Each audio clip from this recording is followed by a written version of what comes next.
ये जो आप शरीर देख रहे हो, अगर एक शरीर की हम बात करें, अपने शरीर को ले लो। छोटे से बच्चे पैदा हुए थे, छोटे से, अब इतने बड़े कैसे हो गए? तो ये सारा जो आप जोड़ घटाव देख रहे हो, ये एक तरह से भोजन है। भोजन के द्वारा,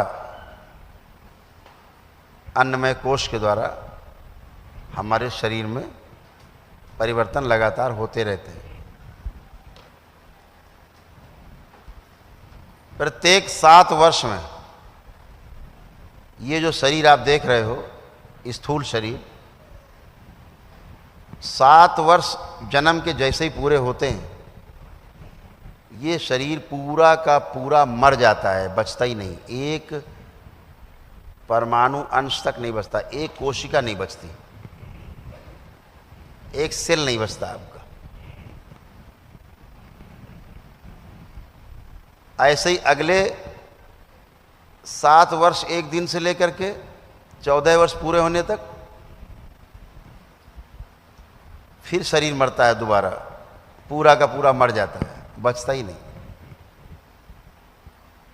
यानी इन 7 वर्षों में पैदा होने से लेकर 7 वर्ष पूरे होने तक जो शरीर में है वो सब मर जाता है, उसकी जगह नए सेल बनते हैं, पुराने निकलते रहते हैं बाहर, पसीने से, श्वासों के द्वारा, मल मूत्र से, अन्य प्रकार से ये बाहर निकलते रहते हैं मर के, उनकी जगह नए बनते जाते हैं। यानी हर सेल नया हो चुका होता है 7 वर्ष में।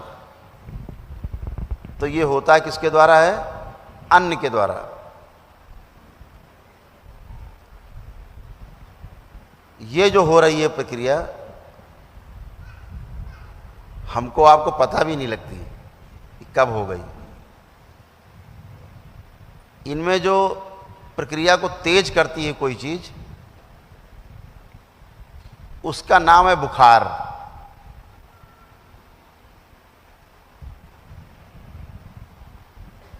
सेल जो डिस्ट्रॉय हो गए हैं, मर गए हैं, उसे बाहर कैसे निकाला जाए? अगर वो अंदर पड़े रहेंगे तो सड़ेंगे, तो रोग बनता है। क्या बनता है? रोग। फिर वही आपके गांठ के रूप में दिखाई देता है, त्वचा रोग के रूप में दिखाई देता है, अंदर उन्हीं गांठें बनने लगती हैं।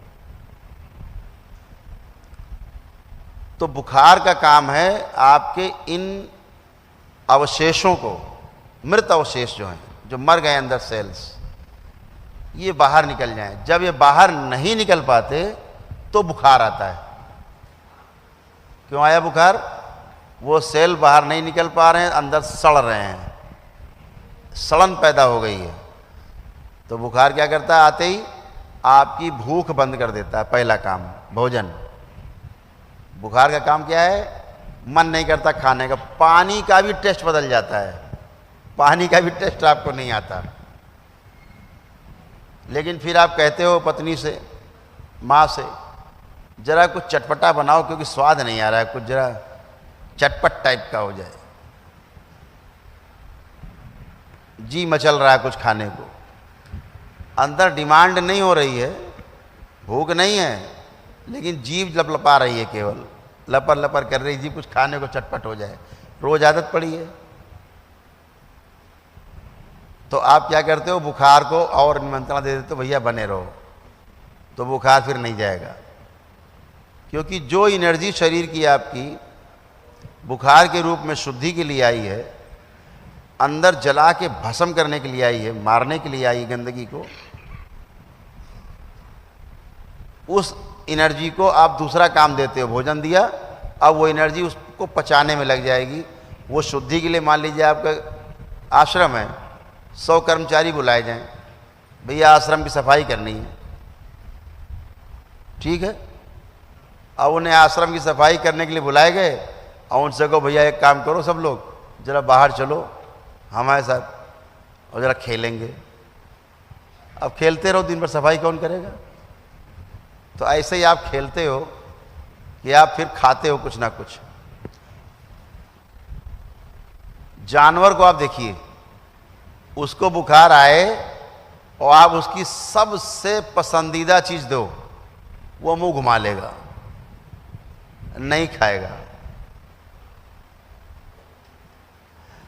क्यों नहीं खा रहा है? वो शरीर के रूप में जी रहा है, उसके पास जितनी सूचना है उसकी शरीर के लिए काफ़ी है, और चूंकि उसके अंदर कल्पनाशीलता नहीं है, कर्म स्वतंत्रता नहीं है, वो कर्म स्वतंत्रता ना होने के कारण, कल्पनाशीलता ना होने के कारण वो मौज में नहीं आ पा रहा है कि ऐसा आनंद आएगा, खा के बड़ा मज़ा आएगा, ज़रा हल्दीराम वाली भुजिया लाओ। अंदर अंदर चल रहा है, हल्दीराम की भुजिया लाओ ज़रा कड़ू वाली, कड़वी। ये कल्पना जानवर के अंदर नहीं, बेचारे के अंदर। वो तो सामने जब उसको चीज़ दिख जाती है तब उसको लगता है अरे यार वाह वाह मज़ा आ गया, खाओ, तो उसमें रस लेता है। क्योंकि आहार, निद्रा, भय और प्रजनन ये हर इकाई में है। लेकिन जो कल्पनाशीलता है वो इससे ऊपर की बात है।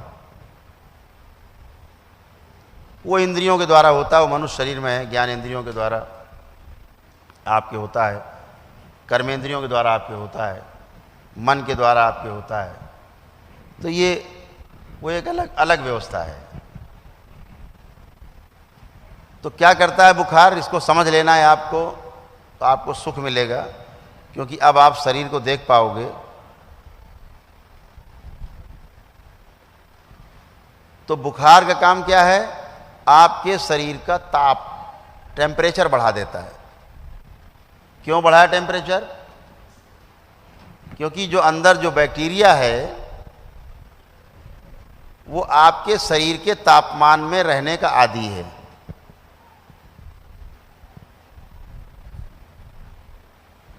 अब अगर शरीर अपना टेम्परेचर बढ़ाता है तो इसलिए बढ़ाता है कि वो बैक्टीरिया असहज हो जाए, उसको लगे कि इससे अच्छा तो मौत है, हमें नहीं रहना। संकल्प इसी को बोलते हैं, हमें भैया नहीं रहना, कहाँ फंस गए, है ना। तो क्या होता है क्रिया, इतना बुखार बढ़ जाता है कि उसी में वो बैक्टीरिया मर जाता है, बर्दाश्त नहीं कर पाता, उस टेम्परेचर को बर्दाश्त नहीं कर पाता शरीर के, जिसमें वो रहने का आदी नहीं है। तो बुखार में इसीलिए गंदगी मर जाती है। एक काम शरीर के रूप में होता है। बुखार का जीवन के रूप में उपयोग देखें तो आप बुखार में जितना ज़्यादा आत्म केंद्रित होते हैं उतना कभी नहीं होते। इतना बढ़िया ध्यान आपका लगेगा बुखार में, क्योंकि आपका मन कहीं जाता नहीं इधर उधर, शरीर के आसपास ही रहता है, साथ में रहता है, इर्द गिर्द रहता है, हटता ही नहीं। बड़े कष्ट में है, जितने कष्ट में आप हैं, प्रभु एक मौका देता है आपको ध्यान का, आप गहन ध्यान में जा सकते हो। ये दोनों रूप में बहुत महत्वपूर्ण है, शरीर के शुद्धि सफाई के रूप में भी और मन की भी शुद्धि सफाई के रूप में भी। यहाँ आप संयम से स्वास्थ्य तक की यात्रा कर सकते हैं, क्योंकि स्वास्थ्य करने की जो यात्रा है उसका जो वाहन है वो संयम है। अगर आप में संयम नहीं है तो आप कभी भी स्वास्थ्य तक की यात्रा नहीं कर सकते, स्वस्थ नहीं रह सकते। स्वस्थ रहने की पहली शर्त है संयम आपका अच्छे से हो, पूरा हो। हम क्या करते हैं बुखार में, कुछ खा पी लेते हैं, तो जो एनर्जी गंदगी निकालने काम में लगनी थी भोजन पचाने में लग जाती है, गंदगी ज्यों की त्यों पड़ी रहती है। दूसरा आप क्या काम करते हो, टिकिया खा लेते हो, एकदम अप्राकृतिक कार्य, एकदम अप्राकृतिक कार्य। टैबलेट खाई आपने और बुखार को दबाने का प्रयास किया, बुखार बेचारा दब जाता है, कमजोर है, दब गया। ऐसा आप 10-20 बार जब करते हो तो शरीर जान जाता है कि इसमें रहने वाला जो मालिक है वो चालाक है, ये गंदगी साफ करने नहीं देगा। तो हर बार क्रिया क्या होती है, आपने बुखार को दबा दिया तो अंदर की जो गंदगी बाहर निकलनी थी वो अंदर ही रह जाती है और वो दिन दूना रात चौगुना बढ़ती रहती है। बढ़ते बढ़ते क्या होगा, जब शरीर इस बात को समझ लेता है कि ये चालाक आदमी है, तो फिर शरीर भी चालाकी करता है, फिर वो टाइफाइड बना देता है, फिर टाइफाइड होता है, फिर आप डॉक्टर डॉक्टर ढूंढते हो, ये डॉक्टर वो डॉक्टर, डॉक्टर साहब बुखार नहीं जा रहा, 15 दिन हो गए, डॉक्टर साहब 2 महीना से बुखार नहीं जा रहा है। ये बुखार जो नहीं जा रहा है आपने ही पैदा किया है, इसके क्रिएटर आप हो, इसके जनक आप हो। अच्छा चलिए मान लीजिए आपने किसी तरह से ज़बरदस्ती टाइफाइड दवा लिया, ऐसा आपने 2-4 बार कर लिया, आपने मान लिया अरे भाई बड़ा अच्छा डॉक्टर था और हम जीत गए, टाइफाइड चला गया। टाइफाइड क्या है, आंतों का ज्वर है, आंत्र ज्वर बोला जाता है, इंटेस्टाइनल, हाँ वो फीवर है, आंतों में जो जमा हो गई गंदगी स्टोर हो गई है, इसलिए बुखार है, आंतों को बुखार आ गया, सड़न पैदा हो गई, तो क्या होगा, वो सड़न आपके रक्त में मिलेगी, गंदगी, रक्त पूरे शरीर में गंदगी लेके घूमेगा, फिर किडनी छानेगी उसको, लीवर किडनी होते हुए फिर छनेगी और गंदगी आप में है ये फिर मिलेगी। यही शरीर बेचारा बिना मतलब का काम करता रहेगा। कैसे, जैसे कि आप झाड़ू लगाओ और यहाँ सारे पंखे चला दो और झाड़ू लगाते रहो ज़िंदगी भर, कूड़ा बाहर नहीं जाएगा, इसी में घूमता रहेगा। तो क्या किया आपने, अंदर के सारे पंखे चला रखे हैं झाड़ू लगाते समय, अब वो बाहर नहीं जाएगा, अंदर ही रहेगा। क्यों, आप टिकिया खा रहे हो, टैबलेट। तो ऐसे बुखार बनते बनते कहाँ पहुँचे, टाइफाइड पहुँच गए। अभी आपको आगे की यात्रा करनी मेरे साथ, हम करा रहे हैं आपको यात्रा, पूरी यात्रा करो तो आपको समझ में आ जाएगा। ऐसे आपने 2-4 बार टाइफाइड दबा दिया, तो अब जो रोग बनेगा उस रोग का नाम है तपेदिक, यानी टीबी, यानी फेफड़े आपके खराब होने शुरू होंगे, क्योंकि फेफड़ों को बहुत ज़्यादा काम करना पड़ रहा है, जिसके कारण बाय प्रोडक्ट के रूप में कफ इकट्ठा हो रहा है, पेट में कब्ज पैदा हो गया, बार बार बुखार दबाने के कारण, यानी गंदगी जो बाहर जानी चाहिए थी अंदर पड़ी तो कब्ज हो गया, कब्ज से बुखार बन गया, बुखार से आपको तमाम कफ पैदा हुआ जो ऊपर की ओर चढ़ेगा, आपके हृदय क्षेत्र में जो आपके फेफड़े हैं यहाँ पे कफ जमा होने लगा, तो आपको टीबी हो जाएगी।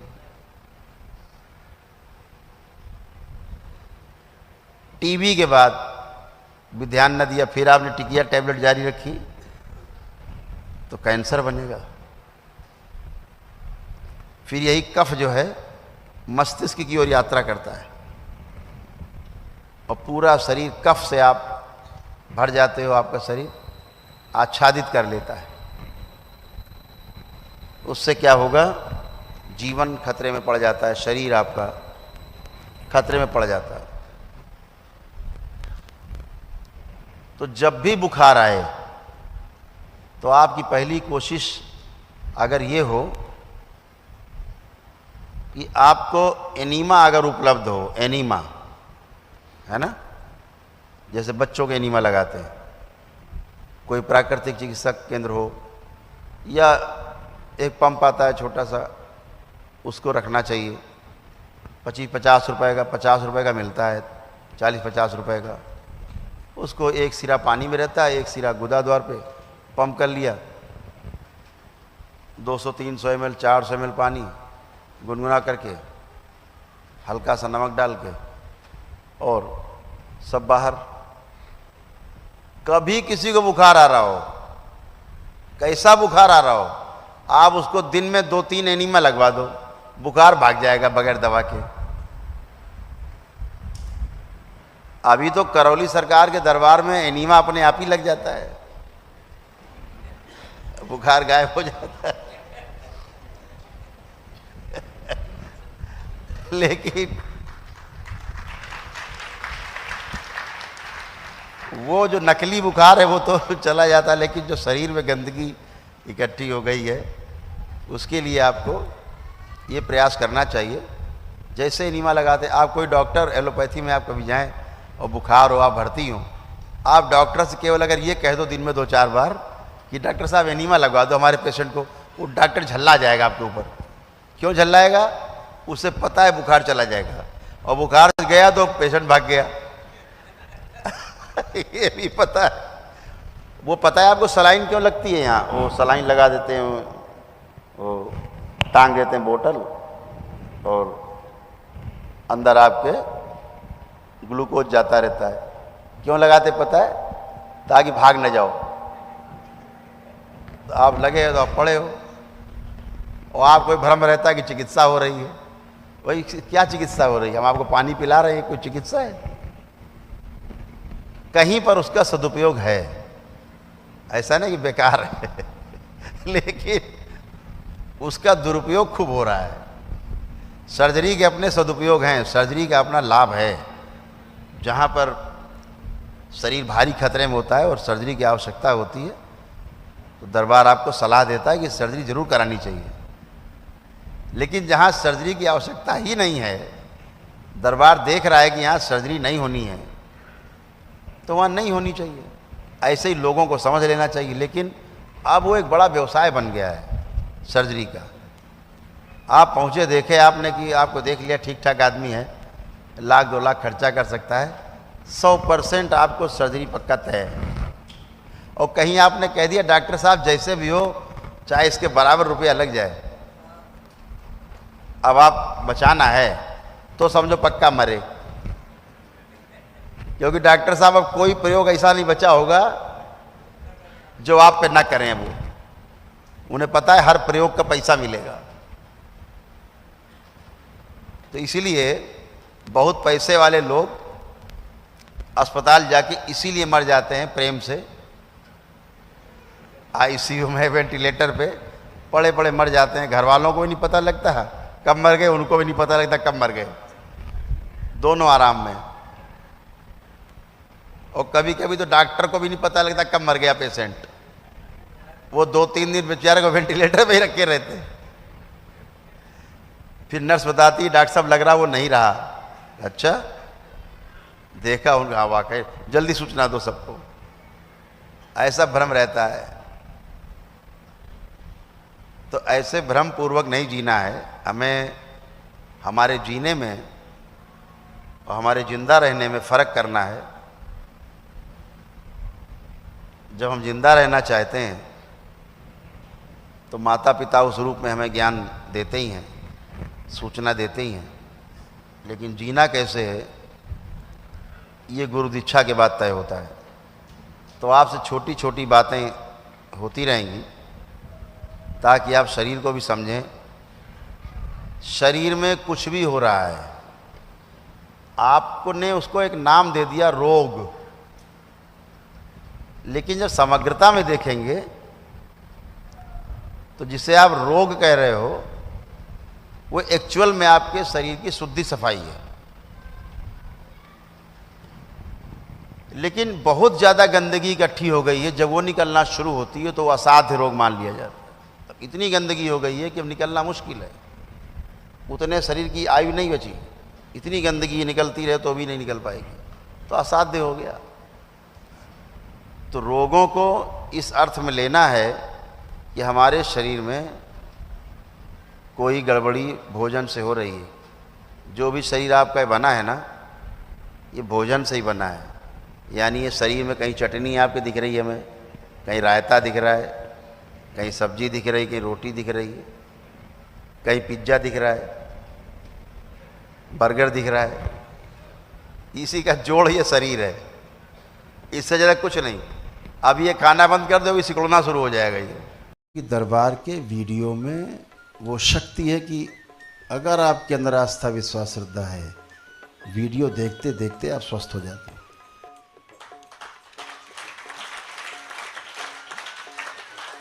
सब लोग लाइक का बटन दबाएं, लाइक का बटन दबाना भूल जाते हैं आप लोग, ताकि आपका वीडियो ज़्यादा से ज़्यादा जगह इधर भेजे यूट्यूब और ज़्यादा से ज़्यादा देखा जाए और लोग इससे लाभान्वित हो।